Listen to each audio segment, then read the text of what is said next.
BBMP news 9ಗೆ ಸ್ವಾಗತ. ಮೊದಲಿಗೆ ಮುಖ್ಯಾಂಶಗಳು. ಯಡಿಯೂರಪ್ಪನ ಮಕ್ಕಳು ಯಾರು, ಯಾವ ಪಾರ್ಟಿಯವರು? ಅವರು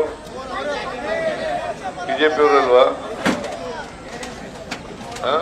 ಬಸವರಾಜ ಬೊಮ್ಮಾಯಿ ಅವ್ರ ಮಗನಿಗೆ ಟಿಕೆಟ್ ಕೊಟ್ಟಿದ್ರಲ್ಲ, ಯಾರು ಅವರು? ಬಿಜೆಪಿ ಅವರು. ಕುಮಾರಸ್ವಾಮಿ, ದೇವೇಗೌಡ ಅವ್ರ ಮಕ್ಕಳೆಲ್ಲ ನಿಂತ್ಕೊಂಡಿರಲಿಲ್ಲ, ಯಾರು ಅವರು? ಕಾಂಗ್ರೆಸ್ಸಿನ ಸಂಸ್ಕೃತಿ ಏನಪ್ಪಾ ಅಂತಂದ್ರೆ, ಪದ್ಧತಿ ಏನು ಅಂತಂದ್ರೆ, ಯಾರಾದ್ರೂ ಮಧ್ಯದಲ್ಲಿ ಸತ್ತೋದ್ರೆ ಅವ್ರ ಮನೆಯವರಿಗೆ ಟಿಕೆಟ್ ಕೊಡ್ತಕ್ಕಂಥದ್ದು ಮೊದಲಿಂದ ನಡ್ಕ ಬಂದಿರ್ತಕ್ಕಂಥ.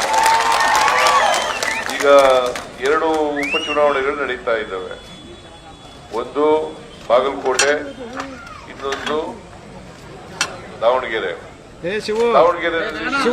ಅವರು ಮೊಮ್ಮಗನಿಗೆ ಟಿಕೆಟ್ ಕೊಟ್ಟಿದ್ದಾರೆ. ಇವರು ಶಿವಶಂಕರಪ್ಪನ ಮನೆಯವರಲ್ವಾ? ಆಮೇಲೆ ಬಾಗಲಕೋಟೆಯಲ್ಲಿ HY ಮೇಟಿಯವರು ಕಾಲ ಆದರು, ಅವ್ರ ಮಗನಿಗೆ ಕೊಟ್ಟಿದ್ದೀವಿ, ಉಮೇಶನ್ಗೆ. ಕಾಂಗ್ರೆಸ್ನಲ್ಲಿ ಯಾವಾಗಲೂ ಕೂಡ ಯಾರಾದರೂ ಸತ್ತೋದ್ರೆ ಮಧ್ಯದಲ್ಲಿ ಅವ್ರ ಮಕ್ಕಳಿಗೆ ಉಪಚುನಾವಣೆಯಲ್ಲಿ ಅವ್ರ ಮನೆಯವರಿಗೆ ಕೊಡ್ತಕ್ಕಂಥದ್ದು ಪದ್ಧತಿ. ಅದರಿಂದ ಹಾಗೆ ಮಾಡ್ತಾ ಇದ್ದೀವಿ. ಅದರಿಂದ ಈ ಬಿಜೆಪಿಯವರು, JDSನವರು ಹೇಳ್ತಕ್ಕಂಥ ಮಾತುಗಳಲ್ಲಿ ಸತ್ಯಾಂಶ ಇಲ್ಲ.